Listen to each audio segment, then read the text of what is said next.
Ok, ahora sí. Bien, bueno, saludos a todos, buenos días. Voy a hacer la clase que me encargó Alexis González para este taller.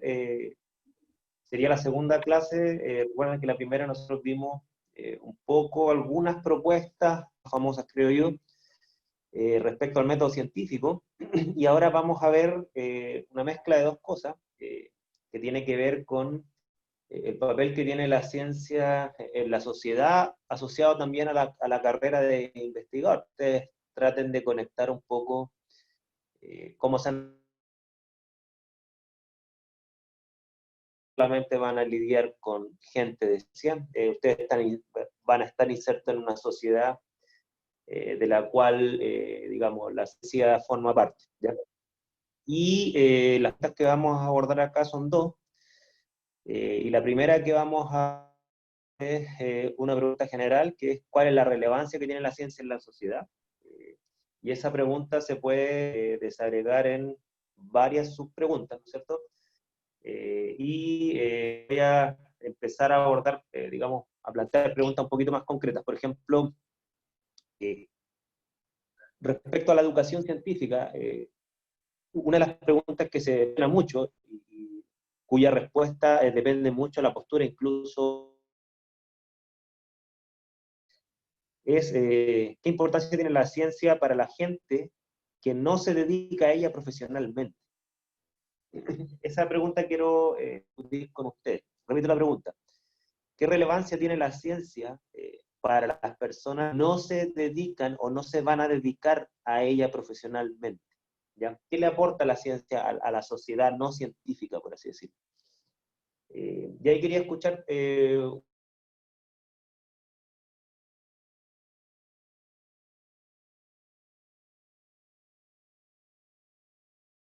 divulgador de la ciencia, que para mí es el mejor divulgador de la ciencia que existe, que existió, lamentablemente murió, ¿ya?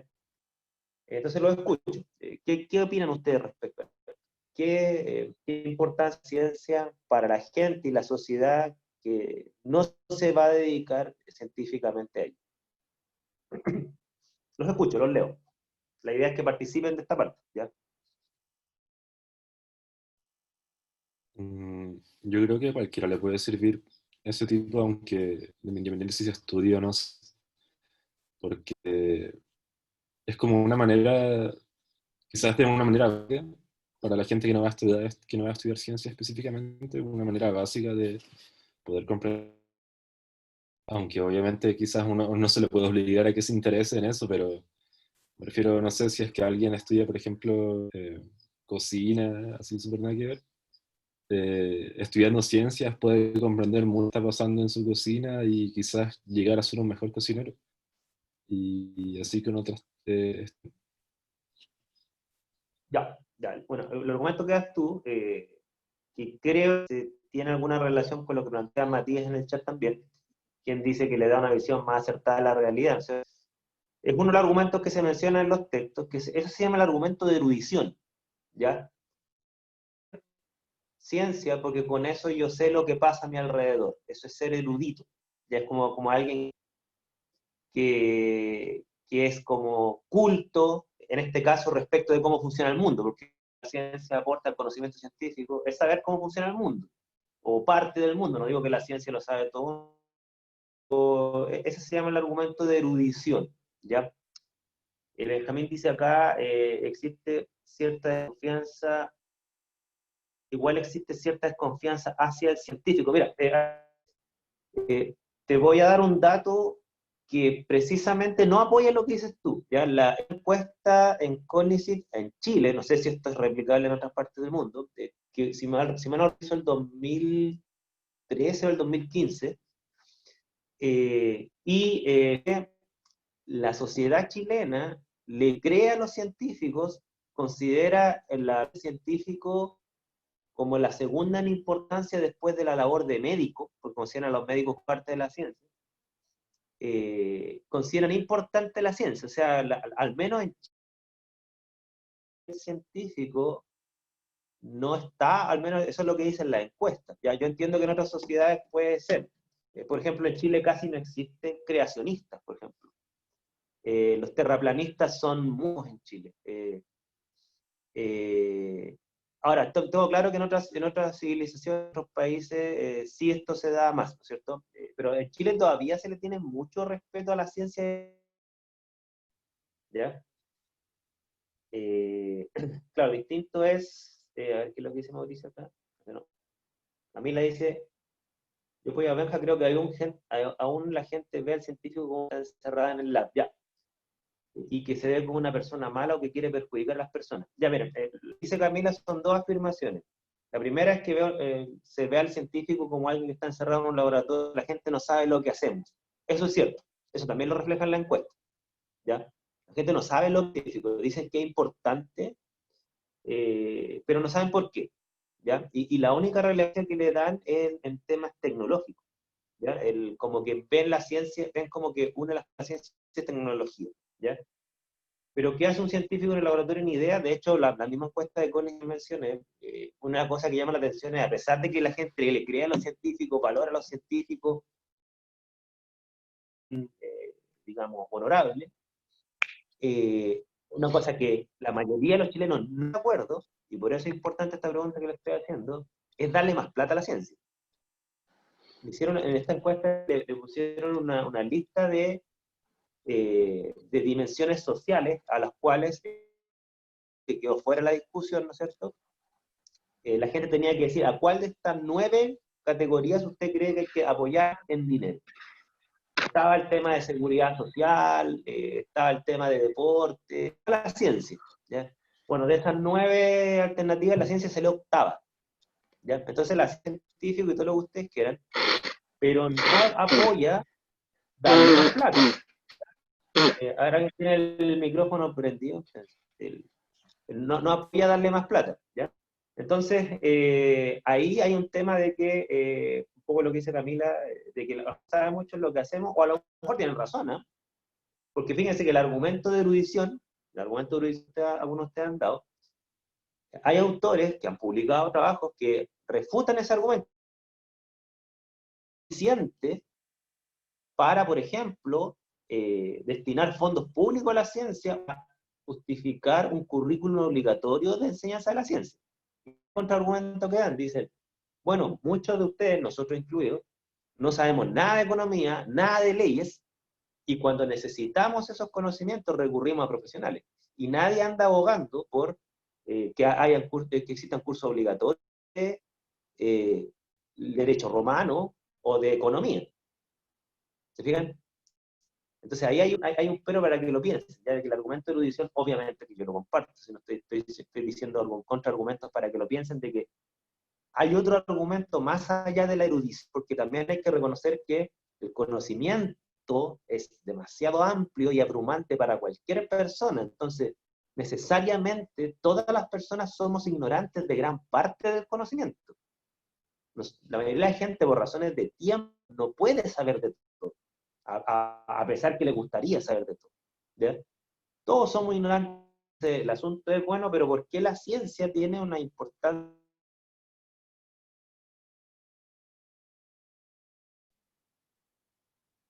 Mauricio dice, creo que hay gente que no le interesa la ciencia y piensa que no tiene mucha relevancia, pero debe ser por cómo se comunica la ciencia, porque muchas veces se hace con lenguaje que puede llegar hasta asustar a la gente. Argumentos que se basan en más o menos lo que plantea Mauricio, pero para ir en contra de que la ciencia es para todos, ¿ya? Dicen, bueno, que es ingenuo pensar que la gente puede saber ciencia, porque la agencia intelectual de aprender ciencia requiere estudios de muchos años.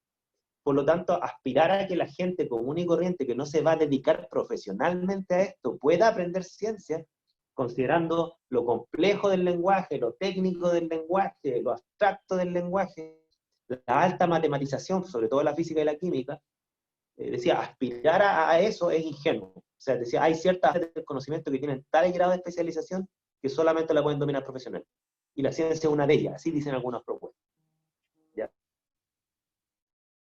Aquí Esteban dice, cuando hablaba de lo que estudiaba, siempre se decía que iba a hacer remedios cuando estaría metido en el lab. Es como desconocimiento también respecto al científico. Ya, ok, estamos claros que hay desconocimiento respecto a lo que hace un científico, Pero la pregunta que le estoy haciendo es precisamente que si ustedes tuvieran que explicarle a la gente qué es lo que hacen y para qué aporta a la sociedad, ¿no es cierto? ¿Por qué es importante la ciencia para el no científico? Eso es lo que yo le estoy dando la oportunidad de que ustedes puedan responderle a esas personas que lo saben, ¿no es cierto? ¿Qué le dirían? ¿Ya? Porque ustedes acusan desconexión, listo. Pero supongan que yo les doy las vías de conexión y los contacto con la gente. ¿Qué le dirían? Eso es lo que, ustedes hasta ahora lo que han dicho, el argumento de erudición, ¿ya? Le insisto, yo obviamente estoy a favor de ese, pero tiene contraargumentos bien fuertes. Por lo tanto, lo que estoy diciendo es que no es suficiente el argumento de erudición, ¿ya?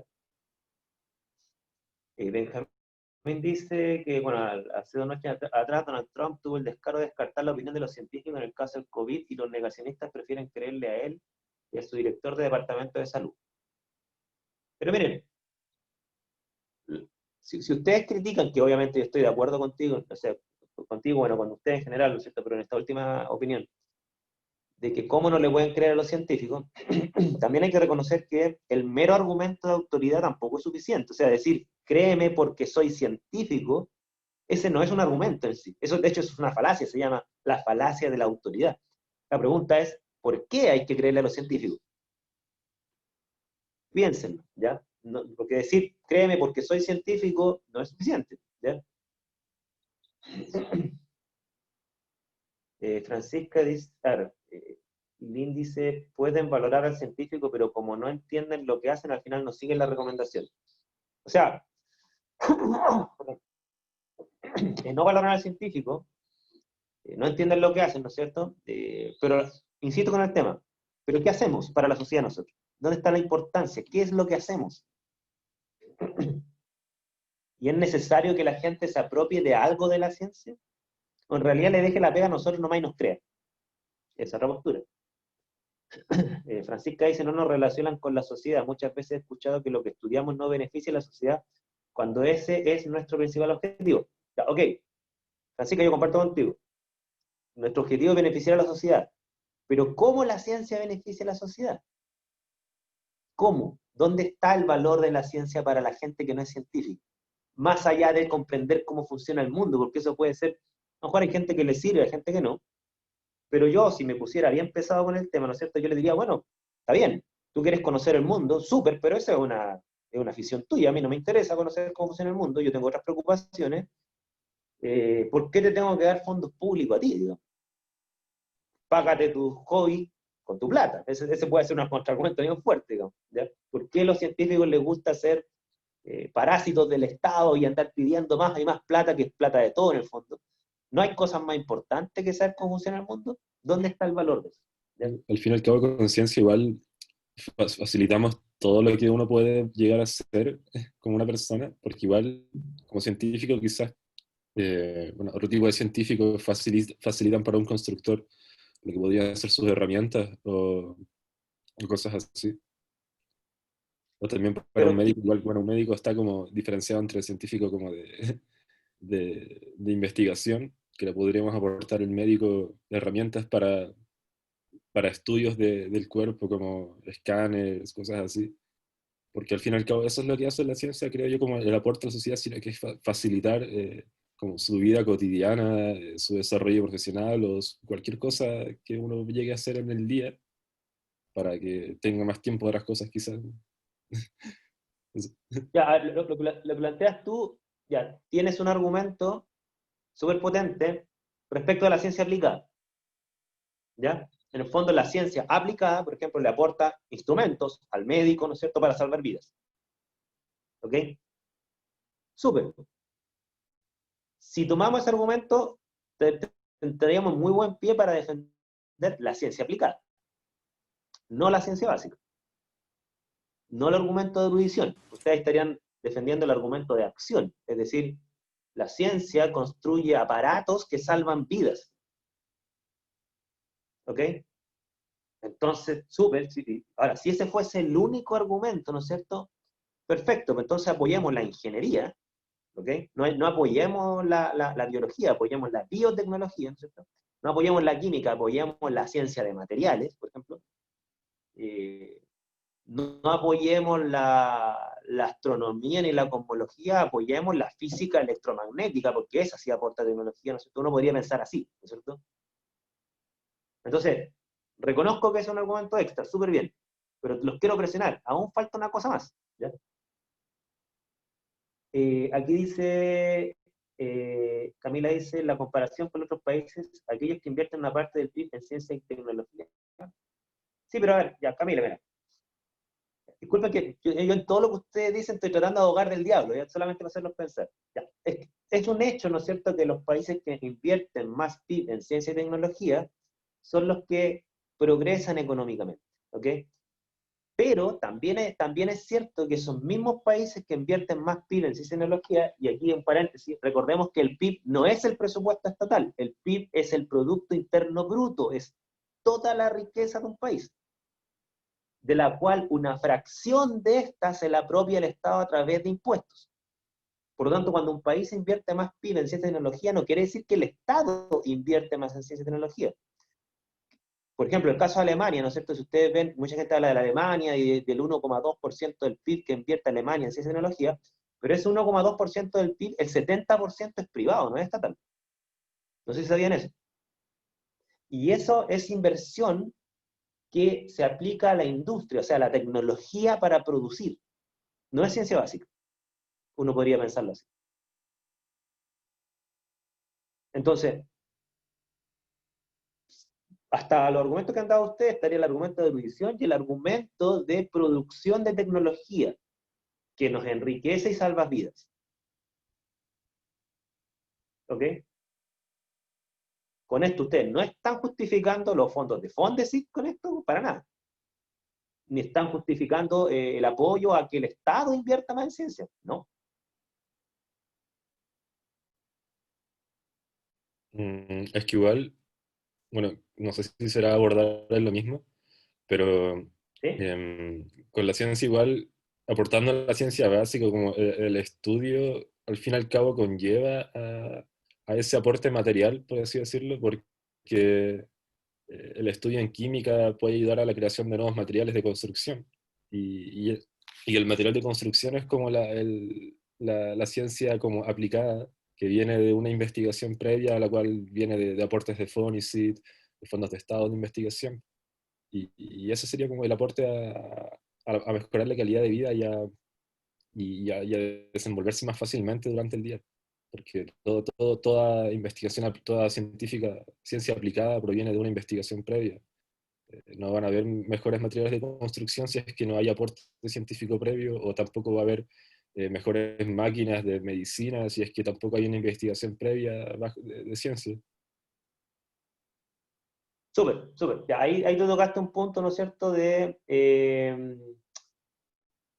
un punto que salvaguarda la ciencia básica, ¿ya? Y hay autores que lo plantean de esta forma, más o menos como lo dices tú. Dicen, bueno, la ciencia, la tecnología, que es el producto de la ciencia aplicada, ¿no es cierto?, pero hay que entender que uno le llama ciencia aplicada porque es la aplicación del conocimiento científico básico, ¿no es cierto?, para la producción de soluciones materiales. Entonces, sin ciencia básica no hay ciencia aplicada, porque sin conocimiento básico no hay nada que aplicar. Por lo tanto, la ciencia básica le aporta las teorías a la ciencia aplicada para, precisamente, aplicarla en soluciones materiales. ¿Ok? Entonces, ahí se salvaguarda el tema de la ciencia básica con ese propósito. ¿Ya? Ahora, aceptando que ya estamos salvando la ciencia básica, todavía hay una cosa que está pendiente, y ahí por eso pongo esta diapo que está acá. Si estamos todos de acuerdo, por supuesto que estamos de acuerdo, me imagino, en ese argumento de que la ciencia básica se necesita porque la ciencia aplicada necesita de la ciencia básica, pero nuevamente viene el tema. Y eso, ¿por qué, por ejemplo, un artista, como el que aparece ahí, ¿no es cierto?, hay que obligarlo a estudiar ciencia, porque uno dice, bueno, pero esa ciencia básica lo generan científicos profesionales, se lo pasan a gente de ciencia aplicada que también son científicos o tecnólogos profesionales, pero eso se mueve en un marco exclusivamente profesional y especialista. ¿Por qué hay que defender un currículum obligatorio de ciencia para alguien que va a terminar siendo un artista como Andy Warhol? ¿Ok? Piénsenlo. A ver, voy a seguir leyendo lo que dice el chat. A ver, Tomás escribió algo que no lo entiendo. Dice, ¿qué están viviendo en las... no sé si puede escribirlo de nuevo, Tomás, porque no te entiendo lo que escribiste. ¿Qué están viviendo en ciencia? Camila dice, lo que pasa es que en Chile la mayor parte de las cosas vienen de afuera. Quizás podríamos hacer las cosas en el país como el replicar la vacuna, ¿ya? Ok, pero eso que está planteando Camila refuerza el argumento, ¿no es cierto?, que estamos diciendo de que, bueno, hay ciencia básica que tiene que aplicarse para transformarlo a ciencia aplicada, ¿no es cierto? Pero eso puede ser una cosa especialista. La gente que se dedica profesionalmente a eso, le interesa eso y que estudie eso, ¿no es cierto? Pero no torturemos a niños chicos desde cuarto básico a cuarto medio, ¿no es cierto?, con clases de química, de física, de biología, de matemática. ¿Para qué?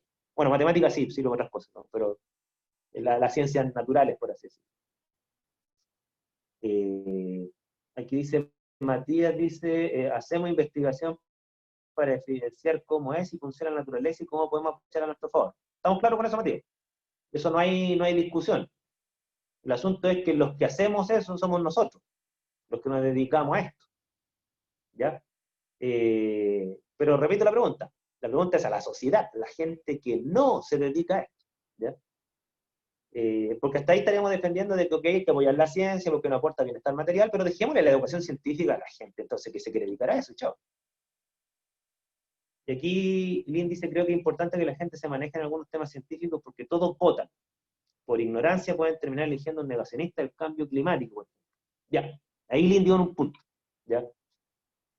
Ya, y en ese punto yo me quiero detener. Miren, dentro de los argumentos que se dan para la educación científica para todos y la ciencia para todos, o sea, que sea parte de la formación ciudadana, ¿no es cierto?, es precisamente de que, y voy a utilizar palabras de Carl Sagan, les voy a dar el enlace de la entrevista a Carl Sagan, de hecho, 2 preguntas de la prueba las saqué de esa entrevista, así que se las voy a dar el enlace para que lo escuchen con mucha atención.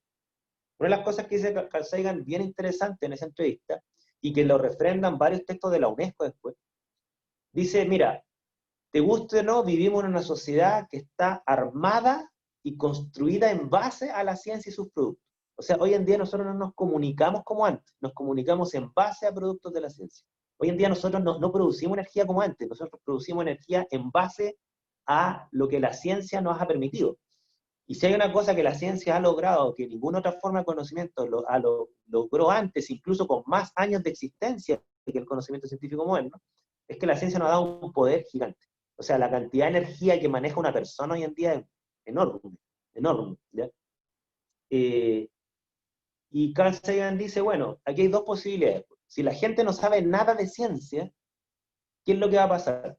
Las personas después que tomen decisiones de connotación científica, por ejemplo, cómo producir energía para el país, por ejemplo, cuál es la política pública de prevención de enfermedades, de nutrición, ¿no es cierto? Todas esas decisiones que nos afectan, si que la gente no sabe nada de ciencia, pasaría lo que dice, que vamos a terminar votando o quedando a merced del primer ignorante o charlatán que nos vende una pomada y nosotros por ignorante la vamos a terminar aceptando. Porque el discurso es seductor, es conmovedor, apela a sentimientos, nos hace latir el corazón o nacionalista o revolucionario, como lo quieran ver, ¿no es cierto? Y como la gente se mueve más por emociones que por razones, ¿no es cierto? Bueno, vamos a quedar a merced de esto. Y quizás Donald Trump puede ser un ejemplo, ¿ya? Y no creo que sea el único. Ya lo que sí, claro, que es quizás el más peligroso, por así decirlo, porque está en el país más poderoso del mundo. ¿Ya? Pero de ese punto de vista, Carl Sagan da ese argumento. ¿Ya? Da ese argumento. Y Carl Sagan tiene una frase, dice, la ciencia nos ha dado poderes formidables, y cuando tú pones un gran poder en manos de ignorantes, esa mezcla de ignorancia y poder, tarde o temprano nos va a explotar en la cara. Esas son palabras de Carl Sagan, ¿ya? Que tiene un poco que ver con lo que dice, ¿ya? Entonces, Carl Sagan pone un punto que la UNESCO le puso un título a esto que se llama la alfabetización científica cívica, ¿ya? Que es que el ciudadano informado es capaz de someter a juicio crítico a nuestros representantes, sobre todo si estos representantes plantean planes, ¿no es cierto?, que tienen carácter científico. ¿Ok? Entonces, el ciudadano, si queremos formar ciudadanos que participen activamente en la sociedad y que no queden a merced simplemente de los poderes fácticos, ¿no es cierto? Ese ciudadano debe saber ciencia porque la sociedad está construida en base a productos de la ciencia. Es un argumento. No sé qué les parece. Pero Camila dice no obtenerla solo desde fuera. Benjamín del argumento de la calidad de vida. Estamos claros de la calidad de vida, ¿no es cierto? Pero el asunto es quién toma decisiones respecto a lo que es bueno para la vida. Si esas decisiones las toman representantes, entiéndase, políticos en una democracia, ¿no es cierto? Y no saben nada de ciencia, bueno, y si nosotros no sabemos nada de ciencia tampoco, nosotros no vamos a poder decir este programa es bueno y este programa es malo, por ejemplo. Fíjense que nadie propone hoy en día que la gente sepa de todo. Eso es imposible. De hecho, ustedes, les aseguro que ustedes no saben o saben muy poco de economía, siendo que la economía es una ciencia, ¿ya? Lo más probable es que ustedes, estudiantes de bioquímica, a lo mejor lo que saben de antropología es cero, ¿ya? Y todos los que nos dedicamos a la ciencia, incluso dentro de la misma ciencia, hay ramas que no saben. ¿Ok? Pues bien, lo que proponen textos como de la UNESCO es decir, mira, la persona debe entender que hay conocimiento científico, debe saber dónde buscarlo, de forma que cuando lo necesite lo estudie para precisamente ser un ciudadano activo, crítico, que enjuicie, ¿no es cierto? Ahí hay varios temas. Déjenme ver, están escribiendo harto en el chat. Camila dice, igual tiene que ver con algo de estatus. Si se pidieran fondos para medicina, tal vez todas las personas creerían que es necesario, pensando en que ellos se ayudan a la sociedad, sin saber que gran parte del conocimiento médico viene de parte de científicos con otras profesiones de las cuales ni se habla. Ya estamos claros que ahí hay una misión nuestra, ¿no es cierto?, de hacerle ver a la gente de que la ciencia no está desconectada, o sea, las maravillas de la medicina existen debido a los desarrollos en biología, desarrollo en química, desarrollo en física, ¿ya? Esa es una cosa que estamos clarísimos, ¿ya? Y eso es un tema de divulgación. Aquí Mauricio dice, la gente igual quiere lo inmediato, se centra en lo que la ciencia lo va a beneficiar de forma directa y ahora, pero a la larga el conocimiento científico crece. A la larga el conocimiento científico se aplica siempre para el beneficio de la sociedad y la gente desconoce eso. Por ejemplo, tengo entendido que la interferometría que se utilizaba en el principio para la astronomía, ahora se utiliza para el Wi-Fi. Sí estamos claros que hay conocimiento que antiguamente nunca se pensó en su aplicación y ahora se está aplicando. Un ejemplo quizás que dices tú, no lo conozco exactamente, pero el caso que yo más me acuerdo es la teoría de la relatividad. Nunca se pensó que iba a servir para construir satélites, por ejemplo. ¿Qué sería el mundo sin satélites? Todo conocimiento va en pos de vivir más. O sea, no sé, ya, bueno, podría ser. Yo todavía me cuestiono cómo nos podría hacer vivir más la teoría del Big Bang, ¿ya? Pero bueno, podría ser. A pesar que yo adoro la teoría del Big Bang. Ya estamos claros que hay una relación entre tecnología y conocimiento, ¿no es cierto? Y aquí también toco un tema, ¿no es cierto? Que precisamente aborda este aspecto que yo les decía del ciudadano crítico e informado. Claro, muchas veces pasa, ¿no es cierto?, que por no saber ciencia, por no tener habilidades científicas de búsqueda y procesamiento de información científica, ¿no es cierto? Normalmente la gente, ¿qué es lo que hace? Como la gente igual tiene intereses, o sea, que la gente no lea ciencia o no acceda al conocimiento científico, no quiere decir que no tiene intereses. Muchas veces esos intereses los termina cubriendo con conocimiento de mala calidad. Y ahí aparecen varias formas de conocimiento de mala calidad. Hoy en día ese conocimiento de mala calidad se difunde muy rápido a través de las redes sociales. Entonces, claro, hablar que una dieta alcalina que cura el cáncer, que primero no tengo idea si es que existe evidencia de eso, y decirle alcalino al jugo de limón ya muestra que hay serios problemas, ¿no es cierto?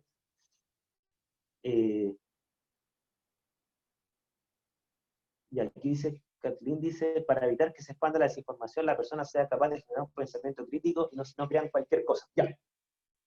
Ese es un punto que está relacionado con el anterior que dice Kathleen, ¿cierto?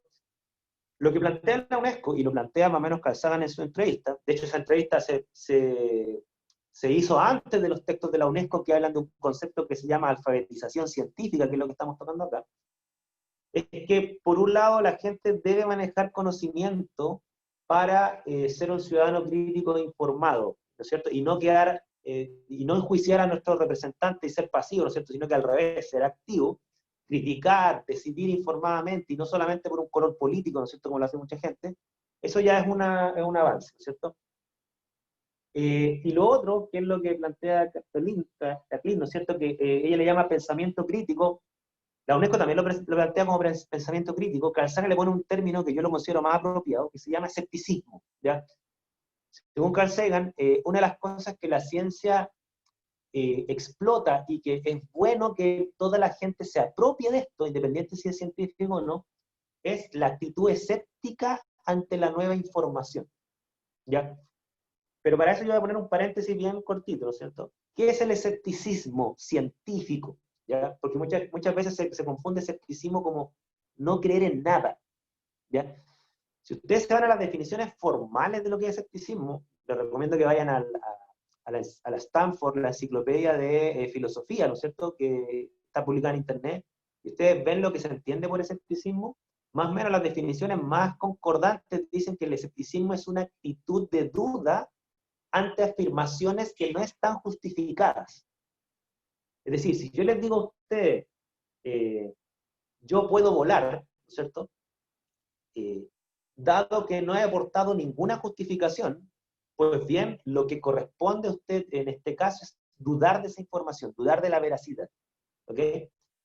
Pero eso no quiere decir que yo no creo en nada. Por el contrario, si una afirmación viene acompañada de justificación, de una buena justificación, ustedes no debieran dudar. Por lo tanto, el escepticismo es una actitud ante las afirmaciones, ¿ya?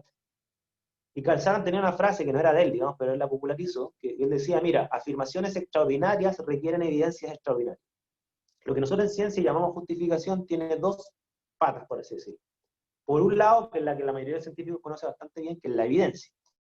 O sea, se entiende que una afirmación es justificada en la medida que tiene evidencia científica que la respalde. Y cuando digo evidencia científica, no me refiero a un dato circunstancial que se ajuste a una idea. Esa es una evidencia circunstancial. La evidencia científica son datos reproducibles, replicables en distintos contextos por distintos grupos, los cuales en su totalidad tienden a converger en torno a una idea. O sea, es la evidencia total, no es una evidencia parcial, ¿ya? Porque mucha gente elige con pinzas algunos estudios que apoyan una tesis desconociendo los estudios en contra. Eso no es escepticismo científico, ¿ya? Eso se llama la falacia de la evidencia incompleta. Entonces ahí tenemos un tema, ¿no es cierto?, de lo que se llama el pensamiento crítico o actitud crítica ante la nueva información, ¿ya? Aquí Camila dice, creo que es porque hay una diferencia entre educación pública y privada. Ya bueno, ahí podemos entrar en otra discusión de si la ciencia se debe entregar a través de educación pública o privada. Me gustaría tocar ese tema con usted ahora, pero eso ya es parte de la filosofía política y no me da el tiempo para ver eso, no le hago el quite al tema. Si ustedes quieren algún día invitarme a una discusión respecto a ese tema, no tengo ningún reparo en dar mi opinión honesta y cruda. Respecto a, después Esteban dice, yo creo que es igual, es un problema de representantes o comunicadores científicos, hay algunas imágenes científicas que se les creería cualquier cosa que hablen, aunque no sea parte de su estudio, al final se le crea a la persona carismática. Bueno, eso que llama Esteban no es escepticismo científico, eso se llama la falacia de la autoridad. Creerle a una persona por las credenciales que tiene, aunque esas credenciales sean científicas. No por el hecho de que yo o ustedes, ¿no es cierto?, tengamos credenciales científicas, quiere decir que ese es el argumento para aceptar lo que nosotros decimos, ¿ya? Y muchos científicos a veces caen en eso, y es una arrogancia, ya decir, oye, ¿qué? Es como el chiste de este humorista, dice, a ver, ¿quién es el doctor? Pues. Entonces es como decir, ya, pues, cállate, yo soy el que sé, tú aceptas. Eso no es un escepticismo, ¿ya? Entonces, claro, lo que dice Benjamín, de dudar, la actitud de duda ante afirmaciones, aunque esas afirmaciones sean súper seductoras, ¿ya? No es propio del escepticismo científico. De hecho, Carl Sagan, en un libro que se lo recomiendo, se llama El mundo y sus demonios, que es la Biblia de las asociaciones escépticas del mundo, ¿ya? En todos los países, o sea, a la mayoría de los países occidentales hay asociaciones de escépticos. Chile tiene una, la Asociación de Escépticos de Chile, ¿ya? Y si ustedes ven cuál es el libro que recomiendan todos, El mundo y sus demonios de Carl Sagan, ¿ya? En ese texto, yo me lo leí entero, ¿no es cierto? Carl Sagan plantea que el escepticismo, la actitud escéptica ante las afirmaciones no justificadas, ¿no es cierto? Y se llama escepticismo científico, porque son justificaciones de carácter científico, él dice que el escepticismo, esa actitud, es tremendamente antinatural. O sea, no es natural ser escéptico, lo que es natural es creer. La gente, cuando no sabe algo, se angustia y abraza la primera creencia que le da confort psicológico. Por eso la gente tiende a militar en grupos, porque le gusta abrazar ideologías que les den respuesta a las cosas, aunque esas respuestas sean falsas. Mucha gente no prefiere defender una ideología por el sentimiento de pertenencia que le da, ¿no es cierto?, porque le da la capacidad de argumentar, ¿no es cierto?, de abanderarse por algo, pero cuando uno le dice, ya, pero eso que tú estás diciendo es falso, se ofende. Mucha gente se ofende, o sea, se lo toma personal, ¿ya?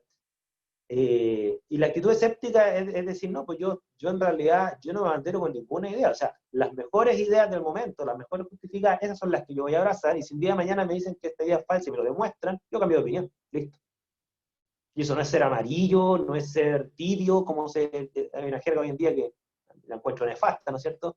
Que es que el que cambia de opinión es un traicionero. O sea, en ciencia, si yo cambio de opinión debido a la evidencia, eso es escepticismo científico precisamente, ¿ya? Lo peor es no cambiar de opinión a pesar que la evidencia ofrece tu cara. ¿Ya? Ese ya es un problema que a mi juicio bordea los problemas psicológicos. ¿Ya? En ese caso, ¿no es cierto? Al-Saran dice que el escepticismo científico no se nos da naturalmente. De hecho, él pone una analogía, dice que el escepticismo son como los buenos modales. Nadie nace siendo educado, respetando la fila, respetando el turno, callando mientras otra persona habla y no interrumpir. Esas cosas, ¿no es cierto?, no es natural. Son años de trabajo educativo para lograr esa actitud educada de respeto hacia el otro, ¿no es cierto? Porque no nos es natural eso. Y según el escepticismo es más o menos lo mismo. Nadie nace siendo escéptico. Hay que formar una mente escéptica. ¿Ya?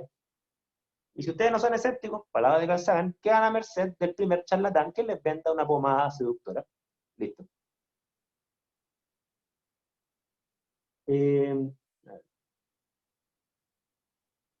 Entonces, ¿qué es lo que plantea la UNESCO respecto del conocimiento científico?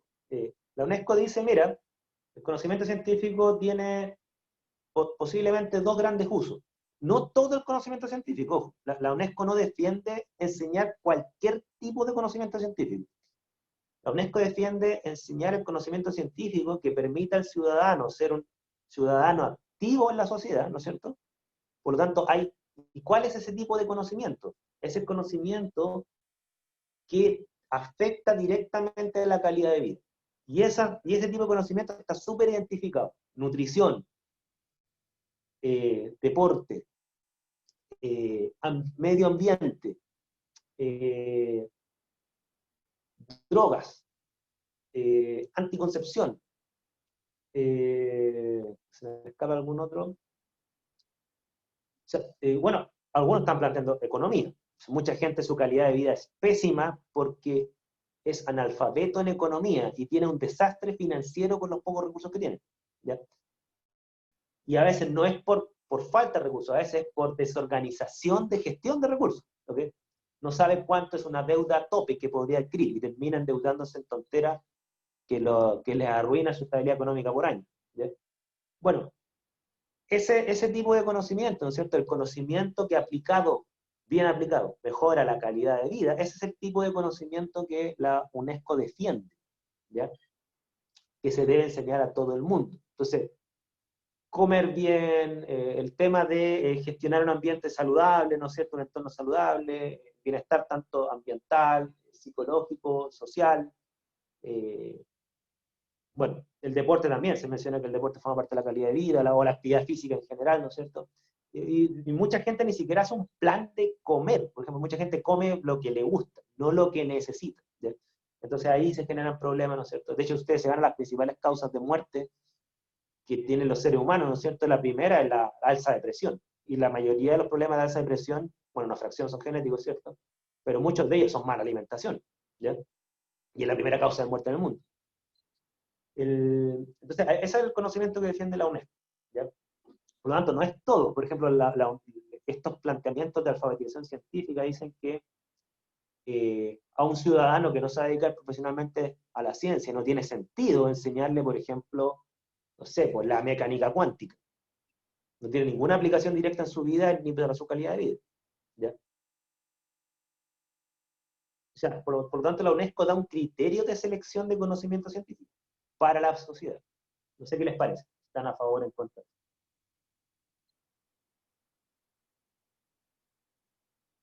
Eh, a esta dimensión, en la UNESCO le llama a la dimensión de la selección del conocimiento científico para la calidad de vida, le llama alfabetización científica práctica, le llama. O sea, es el conocimiento práctico para la mejora de la calidad de vida. ¿Ok?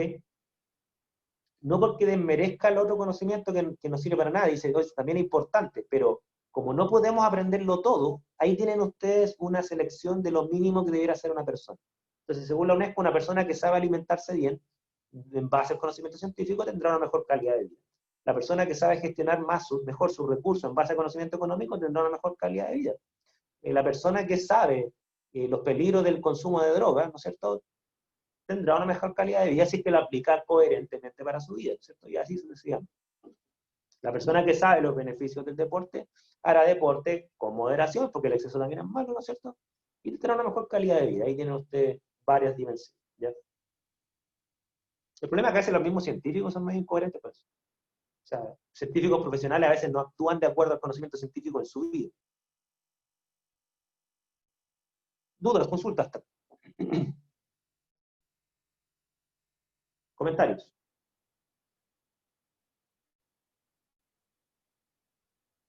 ¿Se entiende lo que es la alfabetización científica práctica? La otra es la cívica, la que llama la UNESCO, ya que es cómo la ciencia se inserta en la sociedad a través de la toma de decisiones y elección de representantes. La toma de decisiones de carácter social, ¿no es cierto?, que finalmente en sociedades democráticas la toman los políticos, que son nuestros representantes, ¿no es cierto?, nosotros votamos por ellos.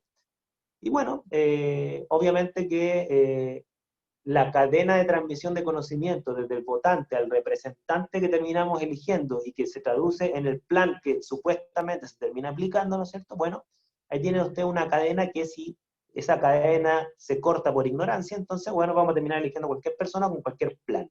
Y si ese plan tiene carácter científico, por ejemplo, energía, salud, nutrición, etcétera, bueno, no va a afectar a la sociedad. Y va a afectar un montón a la sociedad. ¿Ya? Cuando hay personas que por razones ideológicas se ponen las vacunas, que se está dando en algunos países en África, bueno, generan desastres sociales. Y enfermedades que están a punto de erradicarse vuelven a aparecer. ¿Ya? Una de ellas es la polio, por ejemplo. La polio que en Chile desapareció, en África todavía existe. Tengo entendido que está a punto de desaparecer.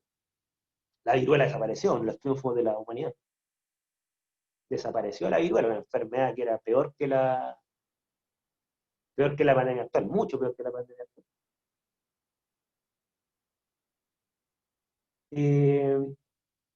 Y el tercer aspecto que menciona la UNESCO, que es una cosa que yo no estoy tan de acuerdo de todo, pero se lo voy a tratar de comunicar tal cual.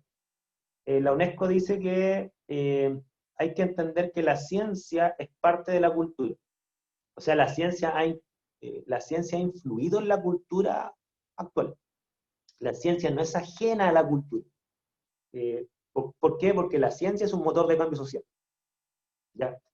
Fíjense ustedes que esto se lo voy a comunicar en base a una opinión mía, pero que igual la he estudiado con otros autores, ¿no es cierto? Piensen ustedes que si escuchan ustedes los discursos, por ejemplo, de personas que hablan en la televisión, por ejemplo, sociólogos, historiadores, y hablan ellos de las grandes revoluciones, ¿no es cierto? Ellos dicen una cuestión que yo no estoy del todo de acuerdo, ¿ya? Siempre dicen, todo gran cambio social surge de revueltas sociales, ¿ya? No me cabe duda que en varios casos eso es cierto, ¿ya? Por ejemplo, lo que ha pasado últimamente en Chile, ¿ok? Pero también hay que reconocer que muchos cambios sociales surgieron de avances científicos, ¿ok? Piensen ustedes, ¿qué sería, por ejemplo, ¿qué sería de la participación de la mujer en la sociedad sin métodos anticonceptivos? Y teniendo los hijos que se tenía cuando no habían métodos anticonceptivos. 9. ¿Ok? 8. Piensa en el grado de participación social que podrían tener las mujeres sin poder controlar la natalidad. Dentro de los cuales los métodos anticonceptivos científicos son lejos los más eficientes. ¿Ya? Lejos los más eficientes.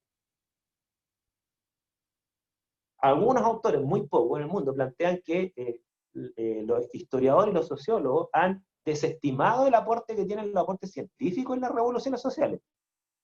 Y los métodos anticonceptivos son uno de ellos. ¿Ya? O sea, muchos autores plantean que la emancipación de la mujer de estructuras patriarcales no solo se debe a los movimientos sociales, también se deben en gran parte a los aportes científicos. Y ese es un ejemplo. Ya piensen ustedes la revolución social que ha generado el Internet. O sea, ¿cuántas revueltas sociales no surgieron después de las redes sociales? ¿Ok? Y eso es un aporte de la ciencia. Entonces, lo que sí yo estoy de acuerdo con lo que plantean algunos autores es que no se tiene que confundir la cultura con el arte, que lamentablemente en Chile sí se confunde. ¿Ya? Cuando ustedes ven quién es el ministro de Cultura, siempre es un artista. ¿Ya? La cultura es más que el arte. ¿Okay? Y la ciencia influye en la cultura, algunos plantean eso, yo soy uno de ellos. Otros dicen que es parte de la cultura, yo no estoy tan de acuerdo con eso, ¿no es cierto? Pero de que la ciencia tiene una relación con la cultura, eso creo yo que está bastante claro, y la UNESCO lo plantea así, eso se llama la alfabetización científica cultural, ¿ya? La ciencia es un motor de cambio social. ¿Dudas? Consultas. ¿Algún acuerdo, algún desacuerdo, algo que quieran agregar aquí en esta parte?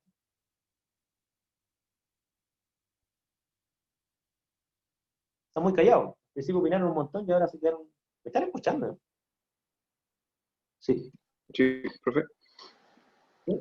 Que como que en general la historia de la humanidad siempre han sido como puntos de inflexión importantes, momentos de harta como generación de conocimiento, por ejemplo el Renacimiento, la Revolución Industrial, y ahora el Internet, porque al final las revueltas sociales y como todo este cambio cultural que ha ido como de tanto eh, como dogmas morales, tiene que ver que tenemos mucha información y la podemos tener de manera independiente, no está tan limitada el Internet, por lo menos en los países como en nuestro país y en general en el occidente. Y eso al final nos ha permitido entender un poco más de política, entender un poco más de lo que está pasando, de estar más al tanto con las noticias, de quiénes son las personas que están metidas en bueno, en todo un ámbito político, científico. Entonces al final nos hacemos una opinión mucho más propia y eso tiene que ver con que el Internet es una herramienta, es un invento de la humanidad que es una red de información, es una red de conocimiento libre. Y en general siempre ha sido así la historia de la humanidad. O sea, si tú piensas, hay, no recuerdo a quién le escuché esto, pero una persona en estos debates que me gusta ver a mí por internet, plantea que lo que pasó ahora con internet y sobre todo las redes sociales, es algo muy parecido a lo que pasó cuando se inventó la imprenta. O sea, cuando pasamos de los textos escritos como en papiros que estaban almacenados normalmente en monasterios y la persona que accedía a esos conocimientos era gente muy, muy de élite, la mayoría de la gente no tenía idea ni podía acceder a esto, y pasamos a la imprenta en donde se democratizó, por así decirlo, o sea, se popularizó el conocimiento, que era muy barato reproducirlo, ¿no es cierto? Pues bien, ahí empezó la primera revuelta. La gente empezó a enterarse de cosas que no sabía. Y ahora pasa lo que dices tú, ¿no es cierto? A través de Internet y particularmente las redes sociales, mucha gente se empezó a enterar de cosas que no tenía idea. También se han enterado de cosas que no existen, es cierto, las fake news. ¿Ya? Pero de que ha generado una revuelta, ha generado. Y esas cosas normalmente, ¿eh? Yo no se las escucho mucho a los sociólogos o a los historiadores, lamentablemente. ¿Ya? Por ejemplo, al historiador Salazar, ¿no es cierto? Él tiene esta tesis de que todo cambio social surge de revueltas sociales. Y yo digo, bueno, pero es como que no existen los aportes científicos, es como reducir todo lo social a lo social, sin entender que hay una parte que tiene que ver con conocimiento, con tecnología. Yo esas tesis no las comparto. ¿Ya? La encuentro demasiado reduccionista. Pero bueno, una opinión mía. ¿Ya? Aquí dice, Benjamín dice, no, aún estoy esperando el boom de la meritocracia. Bueno, pero antes Camila dice, yo quedé en una duda. No sé quién lo había dicho, Carl Sagan, que decía que teníamos que tener educación cívica para elegir a nuestros líderes. Sí, eso lo dijo Carl Sagan en su última entrevista antes de morir. ¿Ya? Esa es la que yo les voy a subir. ¿Ya? Es una entrevista que dura como 20 minutos. De hecho, justo en esa entrevista, al final de ella, le discuten respecto a su enfermedad. Y él decía en esa entrevista que estaba bien, que estaba como medio mejorando, y después murió la enfermedad. Él creo que tenía una enfermedad, no sé si era leucemia o algo así.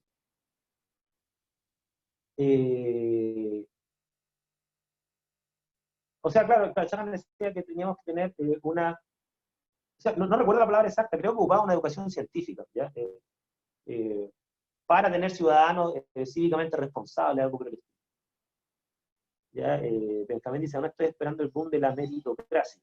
¿Ya? O sea, fíjense que el tema de la meritocracia ha sido un problema de todas las sociedades. ¿Ya? De hecho, fíjense, no recuerdo las palabras textuales, pero léanse el Manifiesto Comunista, léanse un libro muy cortito, ya obviamente ustedes saben que es de Karl Marx, léanse el Manifiesto Comunista. Fíjense que el tema de la meritocracia ya se venía tocando desde antes del capitalismo. Incluso el mismo Karl Marx reconoce que si hay una cosa que sí logró el sistema capitalista, es al menos derribar las barreras infranqueables de lo que tenía que ver con la aristocracia. Porque antiguamente ni siquiera era posible la movilidad social, porque ustedes tenían las familias de los aristócratas, los reyes, por ejemplo, y la plebe, y no había forma de moverse. O sea, era un sistema de castas, literalmente. Y claro, y Marx dice, mira, por lo menos este sistema capitalista al menos da el criterio de que el que tiene plata se mueve, digamos. Y la plata no está, digamos, el que genera capital es el que va a tener el poder. ¿Ya? Y eso derribó la estructura medieval. ¿Ya? Ahora, claro, se generó una nueva barrera, que es la barrera económica. ¿Ya? Y no hay ninguna sociedad que haya conseguido la movilidad social basada exclusivamente en él. Ojalá que algún día la encuentre. ¿Ya? Pero los países que tienen más movilidad social, así los nórdicos, que siempre salen como bien en todo, normalmente toma como 3 generaciones, los países con más movilidad social, toma como 3 generaciones a que una familia pobre pase a una familia de clase media o clase general. O sea, es muy poco probable que en una vida una persona pase de una clase a otra. Existen casos ciertamente, ¿ya? Pero son pocos, ¿ya? Son pocos. Pero, por ejemplo, si ustedes se van a quién eran los millonarios en los años 90, casi no queda ninguno hoy en día. Y los millonarios de ahora, Bezos de Amazon, Amancio Ortega de Zara, Bill Gates de Microsoft, ¿no es cierto? Todos los más que millonarios del mundo en este momento, no nacieron millonarios. Eso también hay que reconocerlo. ¿Ya? Aquí dice, los avances tecnológicos, el mismo conocimiento impulsa cambios sociales. Sí, pues eso es lo que estábamos planteando, de que lamentablemente en los análisis sociológicos históricos, como que el aporte que ha tenido la ciencia en esto, como que no existe. ¿Ya? Yo no me he encontrado un historiador que integre estas cuestiones. ¿Ya? Quizás me falta leer más de otros países. Por ejemplo, el saber que un feto no tiene conciencia, cerebro, desde la concepción, ayuda a construir un argumento en favor del aborto. Claro, claro, bueno, el tema que tú tocas, el tema del aborto, claro, es un tema que tiene connotaciones medias metafísicas y morales, ¿ya? O sea, no es tan fácil, ¿ya? Yo ahí, bueno, por razones de que esta es una institución católica, ¿no es cierto? Uno de los argumentos es el que da Eileen, ¿no es cierto?, de que el cerebro, no, o sea, que el desarrollo cerebral es el que brinda conciencia y que la conciencia es un atributo que define la humanidad. Ya, o sea, antes de tener conciencia sería un ser vivo, pero no completamente humano, por así decirlo. Y ese es un argumento pro aborto. ¿Ya? El argumento anti-aborto, que es más por el ala católica, ¿no es cierto? Yo no soy católico entre paréntesis, pero por contrato tengo que decirlo, ¿no es cierto? El argumento que va por el lado católico es que igual es un ser vivo, ¿no es cierto? Y que la trascendencia de lo que significa la vida humana, ¿no es cierto?, surge al momento de la concepción. Pero hay toda obviamente una creencia religiosa de que el soplo de la vida ocurre en el momento de la concepción y el espíritu se encarna ahí, no sé. Y por lo tanto estaríamos hablando igual de un ser humano. Ahí hay toda una discusión. ¿Ya? Ahí usted ármese sus propias opiniones.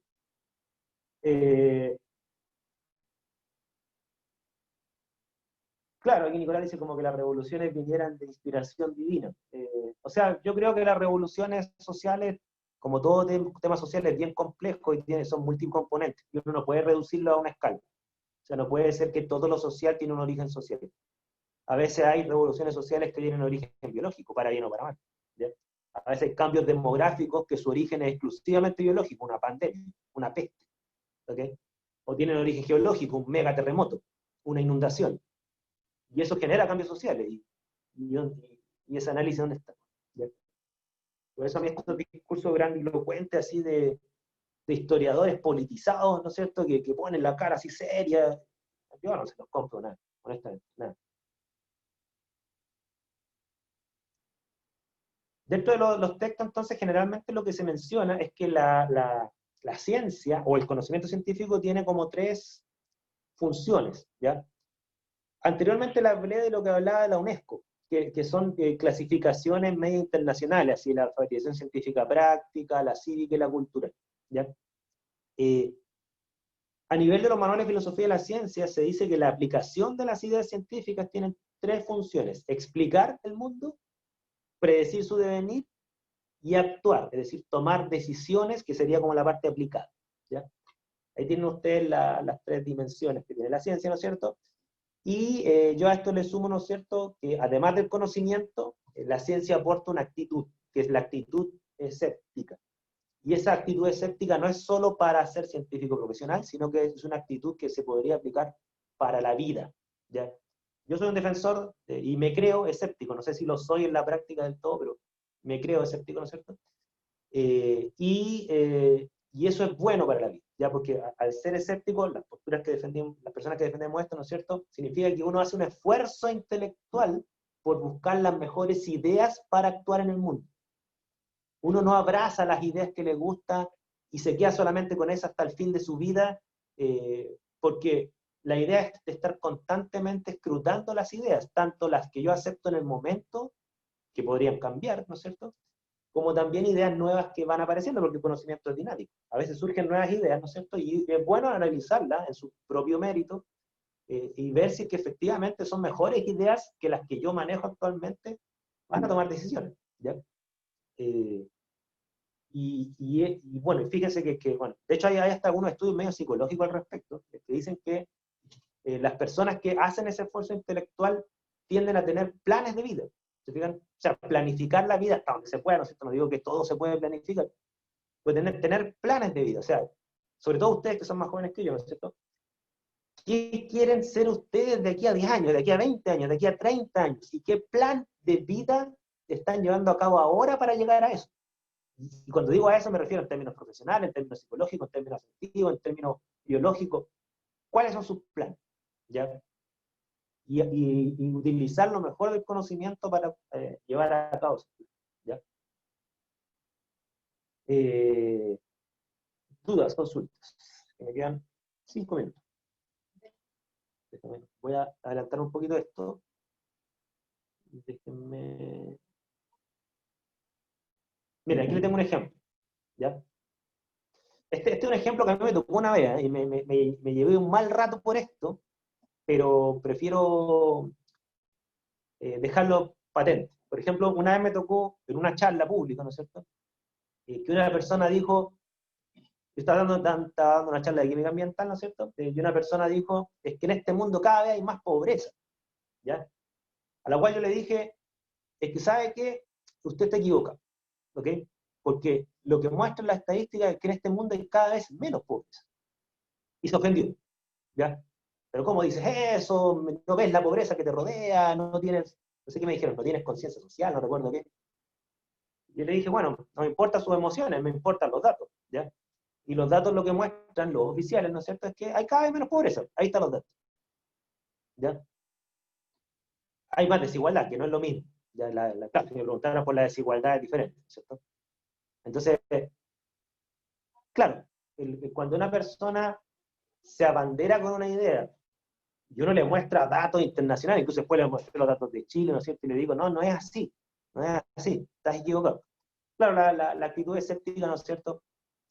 Dice, oye, de hecho, en el libro que Calzada muestran un caso, dice, muy rara vez se dan casos como, un caso que se muestra en el libro, ¿no es cierto? De que una persona dice, oh, no tenía idea que estaba equivocado, gracias por hacerme ver mi error. O sea, eso es lo que uno esperaría, digamos, una persona que es intelectualmente honesta. Pero la mayoría de la gente se ofende cuando uno le refuta. ¿Ya? Y en los tiempos de hoy en día, ¿no es cierto?, donde están tan polarizadas las cosas, es bueno que usted le den una vuelta a esto, ¿ya? Porque el tema de lo que es el escepticismo y la búsqueda honesta de la verdad, a pesar de tus banderas, anteponer la verdad a tu ideología o a tu activismo, ¿no es cierto?, es una cosa súper, súper difícil de lograr, ¿ya? Y por el bien de la sociedad se entiende que uno debiera aspirar a eso. Al menos así lo creo yo, ustedes pueden estar en desacuerdo, ¿ya? Ahora, Alexis me pidió que yo les mencionara también brevemente el tema de la carrera del investigador, ¿ya? Miren, yo le estoy dando este contexto a ustedes, ¿no es cierto? Porque normalmente cuando uno habla de la carrera del investigador, en mi opinión, existe un discurso terriblemente monotemático en Chile de lo que se entiende por la carrera del investigador.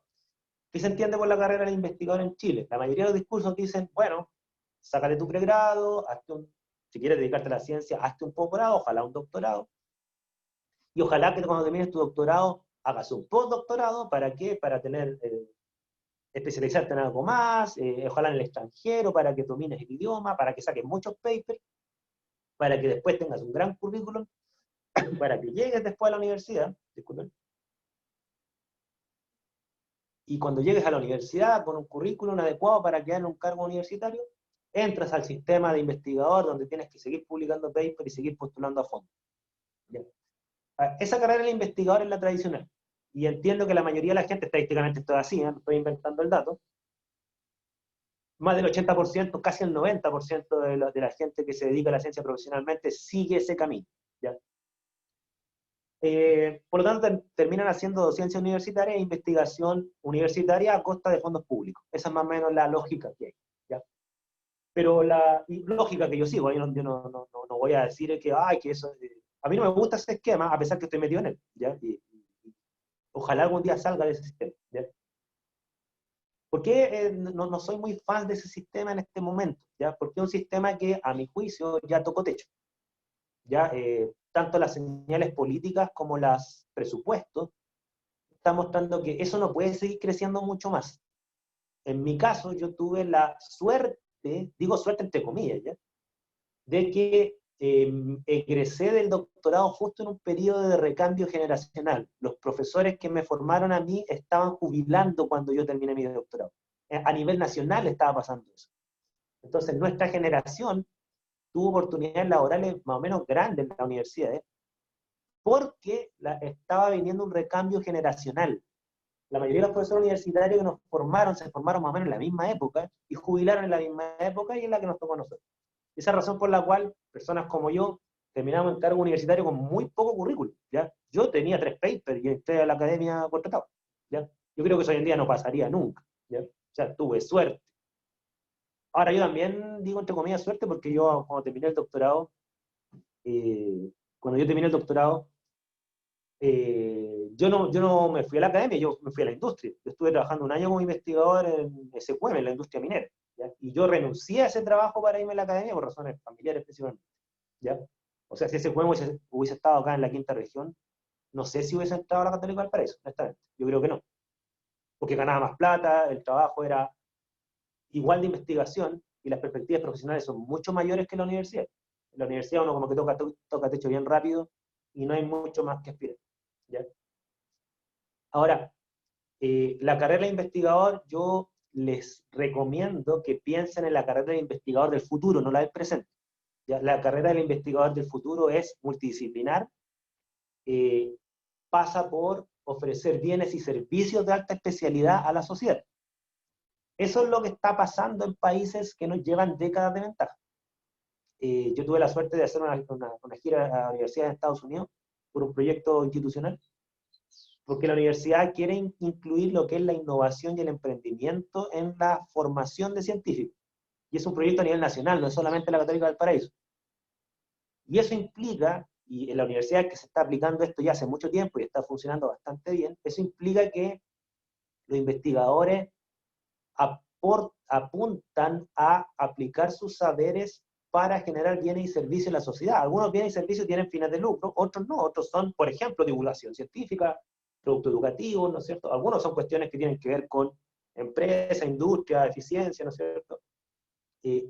La carrera de investigador del futuro, a mi juicio, va por ahí, ¿ya? Las perspectivas laborales de gente que termine trabajando en la academia, en la carrera de investigador tradicional, súper baja hoy en día, que están casi todos los puestos académicos ocupados por nosotros. ¿Ya? Y a nosotros nos quedan, no, un curso de venta, un curso de innovación y emprendimiento, que no es lo mismo. ¿Ya? Porque tú puedes vender cosas que hacen otros. ¿Ya? Estamos hablando que tú produzcas bienes y servicios. ¿Ya? Yo el caso que más recuerdo, por ejemplo, es un tipo en Estados Unidos que se dedicó a resolver el problema de lo que es la inseminación artificial.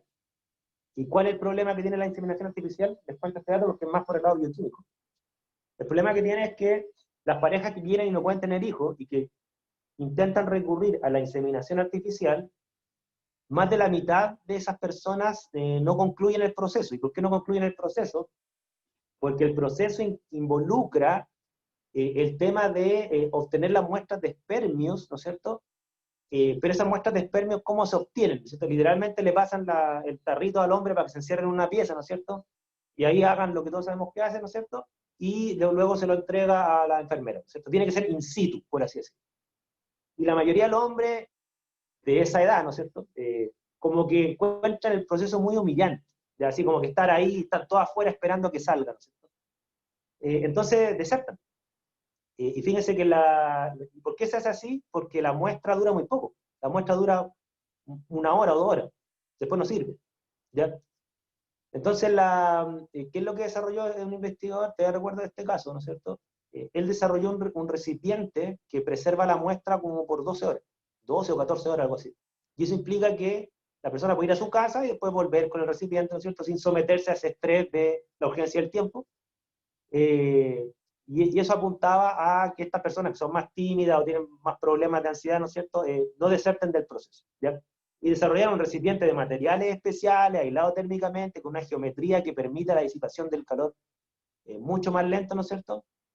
Y nosotros nos mostraron el dispositivo, y ese es un bioquímico que se unió con un ingeniero, un diseñador industrial, ¿no es cierto?, también con gente de venta, y ofrecieron un servicio a la sociedad, ¿ya? Entonces, bienes y servicios a la sociedad, hay de todo, ¿ya? Aquí dice Rocío, en Chile para ser investigador en el área de la salud, ¿no es cierto?, solo puede hacerse si uno trabaja con una universidad. Ser un investigador para privados solo se aplica para áreas industriales. O sea, lo que pasa, Rocío, es que las empresas privadas en Chile que hacen investigación son súper pocas. Yo tuve la suerte de trabajar en una de ellas, ¿ok? SQM dedica más o menos el 10% de su ganancia a su departamento de investigación.